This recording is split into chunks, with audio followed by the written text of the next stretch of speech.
Welcome back, guys. RJ is very active on social media. He loves to see your point of view. That's so a Grom. Be sure to tag him in your photos. Another Grom. Follow him on Instagram at RJ Gritter. From the right, RJ Gritter in the Super Decathlon. Those are decathlons. He's flying it upside down.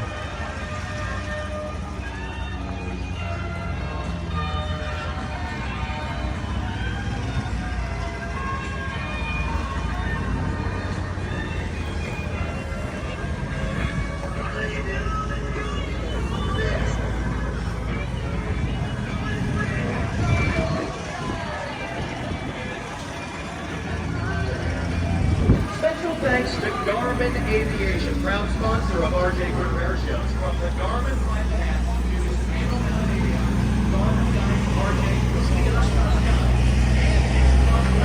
From show to show, situational awareness.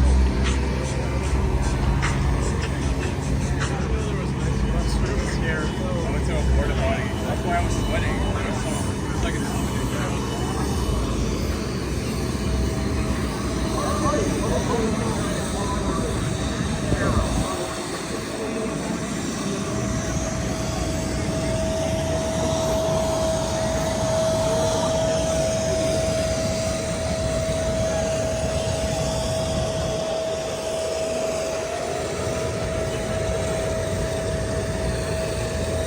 Oh yeah, this is the jetpack.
is a T-6 coming down off on the runway. In 7, pilot attention, good safety on. So, fire applause, here we go! It is safe. So by the way, if you're out there at any time they feel uncomfortable, remember we've got scheduled 28 T-6 in time in the air, changing formation, flying close together. Jim, one of those dumb statements. You don't care. They did that on the 75th anniversary of the T-6 guys. Why, it only seems like 10 years ago. Yeah, it was 10 years ago. Seems like yesterday, man. But anyway, these guys go up, they change formation, they got the arrowheads, they got in the trail. One of the neat things they do, it's going to be great for your eyes and your cameras, whether you have a professional camera or a telephone. They fly a formation and they draw the number with the airplanes in the air, 8-5, for the 85th anniversary of the airplane known as the T-6, Trader 6, built by North America, or the SNJ, used by the Navy, or as the British Commonwealth countries call it, including Canada, the Harvard, after that higher institution of learning. So they are taking their way out to the runway now. You see a number of different colors and squadron colors. Folks, on these warbird shows, each and every day, people say, why do they fly the warbirds? Well, here's why the warbirds fly. They fly in honor of the men and women who built the airplanes. They fly in honor of the men and women in the military who maintain the airplanes. And they fly in honor of the men who flew the airplanes in combat. They're very careful about matching the airplane with the squadron colors. They say, we don't own these airplanes. We are only temporary stewards of these national treasures. Throughout the course of this week, please visit the Warbird area. It is an extravaganza, Jim. There is so much going on down there. It's easy for you to say. A lot of lectures. I heard some of the speakers when we went by for a briefing today, earlier. They have bleacher seating, and they have it reenacted with tents and jeeps and 3/4-ton trucks and all that great stuff down there. Just a riding of warbirds in different colors. So get down there, and when you see an owner, give them a thumbs up. Just say thank you, because it's a great personal expense that these men and women bring their airplane to Oshkosh. They are not compensated. There is only a little stipend for the fuel they use, and only when they're performing at the air show. So they maintain the airplanes. By the way, they were at a town not far from here, and they rehearsed for an entire week. In fact, they were in Dubuque, Iowa. What they do, each one of the groups, whether it's the T-34, T-6, T-28, or the Red Stars, they pick a city in the Midwest that has a decent-sized airport, has motel accommodations. They go there and they train and train and train for the discipline of flying.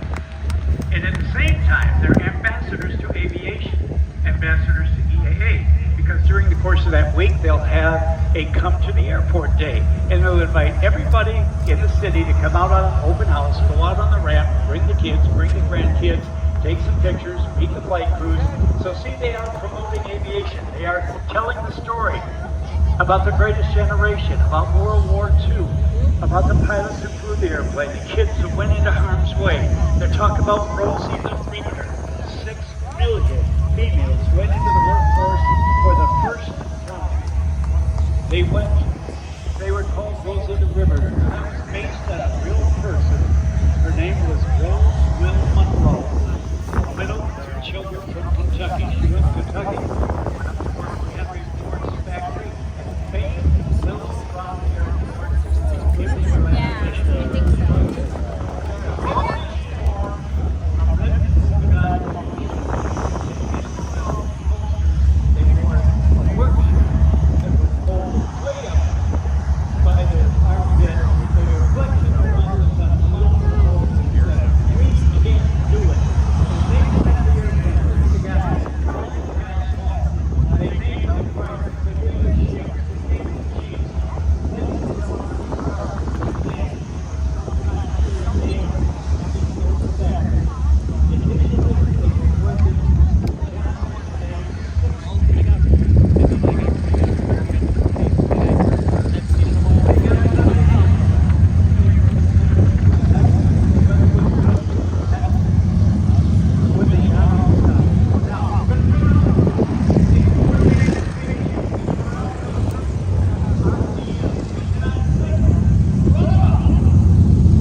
leading Tyler Smith.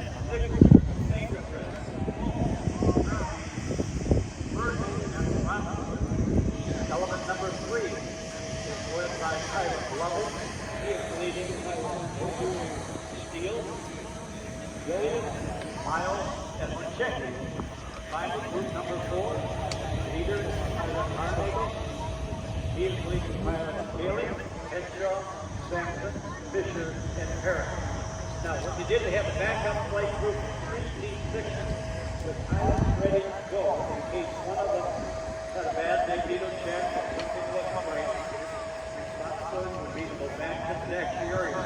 So either in the air or standing by are pilots with a backup flight, mobile, rising, and symmetry.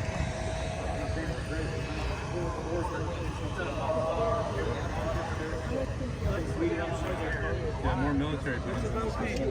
All right, now everybody get back in formation. And here is the plan. They will be arriving back in, and they will be doing a formation, a type formation, a very exquisite formation called Diamonds in Trail. So we will keep watching for that. Now remember, 28 airplanes to be able to gather up takes a little bit of time. Right, going back, 2023, of course, this year marks the 85th anniversary of the T-6, known as the Texan. SNJ for the U.S. Navy, Harvard, British Commonwealth, both the Harvard.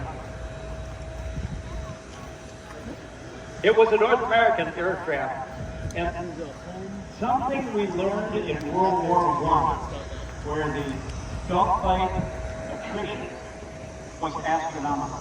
In fact, in World War I, a fighter pilot had a high possibility of getting killed in training before he even got into the theater. And then an inexperienced, low-time pilot was a sitting duck for the more experienced enemy pilots. We learned a lesson there. Into World War II, we said we've got to develop training. So what happened is they developed a system not too different from grade school, high school, and college. First of all, they had basic airplanes like the Stearman, very simple, straightforward airplanes, to see if you could actually solo an airplane. Some could, some could not. The washout rate was pretty high. Then if you graduated from that, they would put you into more complex airplanes that had more controls, more power, maybe flaps, maybe a controllable pitch prop. You'd start to use a radio that started to heap up on you.